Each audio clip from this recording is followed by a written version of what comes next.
নমস্কার and welcome to thrash hour. আজকে আমরা কথা বলবো অ্যামাজন প্রাইমের ওয়েব সিরিজ রাখ নিয়ে।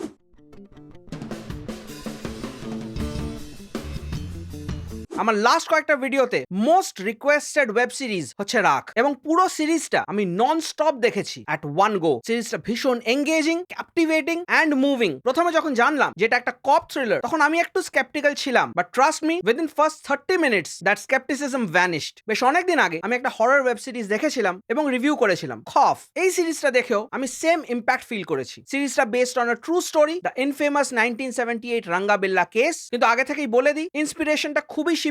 যে মেন কেসটা রয়েছে শুধু ওই পার্টটুকু নেওয়া হয়েছে, বাকি পুরো সিরিজটা একদম স্ক্র্যাচ থেকে বানানো। সো এটাকে কোনোভাবেই ডকুমেন্টারি হিসেবে ট্রিট করবেন না। It's a hardcore fiction with real life inspiration. সিরিজটা নন লিনিয়ার ফরম্যাটে বানানো এবং দুটো টাইমলাইন থেকে শুরু হয়। একটা হচ্ছে প্রেজেন্ট ডে এবং আরেকটা around 6-7 days before the crime. মাঝে মধ্যে সিরিজটা আরো পেছনেও যায় to show lot of back stories, বা সেটা পরে আসি। এবং এই নন লিনিয়ার ফরম্যাটে যে সিরিজটা সাজানো হয়েছে, এটা কিন্তু খুব কেয়ারফুলি সাজানো হয়েছে। প্রত্যেকটা টাইমলাইনকে অ্যানোটেট করা, সো আপনারা কোথাও কনফিউজ ফিল করবেন না। Attention to detail is marvellous. প্রত্যেকটা সিনে চেষ্টা করা হয়েছে কন্টিনিউটি মেইনটেইন করার। কিছু কিছু সিনসে এদিক ওদিক গেছে, but let's not go into that. যেহেতু এটা সেট ইন 1978, ওই জন্য অবশ্যই এটা একটা পিরিয়ড ওয়ার্ক, এবং এই পিরিয়ডিক এলিমেন্টটা বোঝানোর জন্য এনারা যে কালার গ্রেডিং করেছেন, যে সিনেম্যাটিক ল্যাঙ্গুয়েজের অ্যাপ্রোচটা রেখেছেন, দ্যাট ইজ ডেফিনেটলি কমেন্ডেবল। যে সমস্ত প্রপস, গাড়ি, ইউনিফর্ম ব্যবহার করা হয়েছে, ইনফ্যাক্ট মেকআপ অ্যান্ড হেয়ারও ব্যবহার করা হয়েছে, সেগুলো দেখলেও বোঝা যায় যে attention to detail is top notch. দেখুন, পিরিয়ড ফিল্ম বানাতে গেলে এদিক ওদিক হিটস অ্যান্ড মিসেস থাকে, সো এই মাইনর কন্টিনিউটি এরারের মতো আমি এগুলোকেও ইগনোর করছি, because the core story is very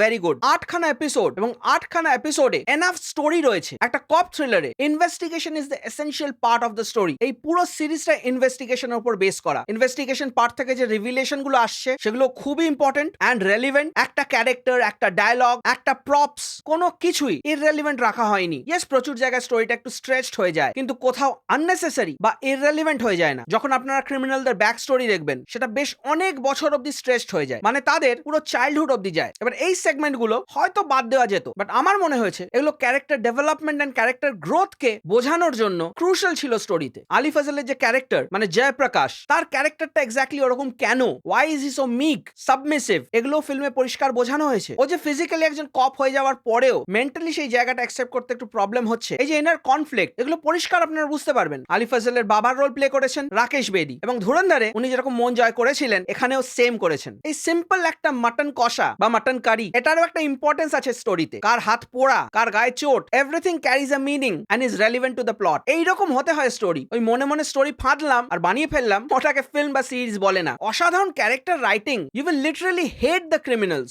সেরকমই পারফরমেন্স, ইনফ্যাক্ট ক্রিমিনালদের যে ভয়েস, সেটাও ওদের পার্সোনালিটির সাথে ম্যাচ করে রাখা হয়েছে। আলি ফজলের ক্যারেক্টার সবসময় একটু ঝুঁকে থাকে, এই বডি ল্যাঙ্গুয়েজটা বুঝতেও ফিল্ম স্কুলে যেতে হয়। একজন রিপোর্টারের ক্যারেক্টার রয়েছেন, শি ইজ অলসো ইম্পর্টেন্ট। ওনার পারফরমেন্সটা একটু মিডিওকার লেগেছে আমার, but it didn't affect the series. Original Ranga Billa কেসে শুধু দুটো ক্রাইমের মেনশন ছিল, এখানে কিন্তু অনেকগুলো ক্রাইম আছে, যেটা আগেই বললাম ফিকশনালাইজড, কিন্তু ওইগুলো না হলে 8খানা এপিসোডকে জাস্টিফাই করা যেত না। আমি অনেকবারই বলেছি যে সিরিয়াল কিলিং যখন দেখানো হয়, মাত্র একটা বা দুটো খুন দেখানো হয়, so the plot becomes weak. এখানে ডিরেক্টর সেটা ভালো করে বুঝতে পেরেছিলেন, ওই জন্য উনি এক্সট্রা এলিমেন্ট গুলো অ্যাড করেছেন, কিন্তু এই এক্সট্রা এলিমেন্ট গুলো কোনোভাবেই মশলা বা ফিলার নয়। একটা সুন্দর ক্যাট অ্যান্ড মাউস চেজ রয়েছে, which goes back and forth. Again, যদি নেগেটিভস নিয়ে বলতে হয়, ওটাও একটু বেশি স্ট্রেচড, হয়তো আর একটু ছোট হতো। যে অ্যাক্টর দুটো টিনেজারের রোল প্লে করেছে, তাদেরও কি সুন্দর পারফরমেন্স, কি সুন্দর অভিনয়। যে মেন স্কাফল সিনটা রয়েছে গাড়ির ভেতরে, ওটা যেভাবে শুট করা হয়েছে না, আপনাকে নাড়িয়ে দেবে। আপনি লিটারালি ফিল করবেন, আপনি কষ্ট পাবেন। সিরিজের cinematography, background score and editing একে অপরকে খুব ভালো কমপ্লিমেন্ট করে, এবং ডায়ালগস গুলো খুবই গ্রাউন্ডেড রাখা হয়েছে, কোথাও সিনেম্যাটিক হতে চায় না। এরকম একটা সিরিয়াস টপিকের সাথে ডিল করার পরেও সিরিজটা কিন্তু কোথাও প্রিচি বা ফেক লাগে না। It's very grounded and real. যদিও টাইটেল কার্ডে সোনালী বেন্দ্রের নাম রয়েছে, বাট আগে থেকেই বলে দিই, ওনারটা একান্তই একটা এক্সটেন্ডেড ক্যামিও। পুরো ফিল্মটাই আলি ফজলি টেনেছেন along with those two criminals। কিন্তু হ্যাঁ, যতটুকু পার্ট সোনালী বেন্দ্রে প্লে করেছেন, শি ওয়াজ গুড। খুব কম সিরিজ হয় যেখানে 100% of the cast properly perform করে, এটা সেরকমই একটা সিরিজ। পুরো সিরিজটা দেখার পর আমার একটাই জিনিস মনে হয়েছে, হয়তো এটা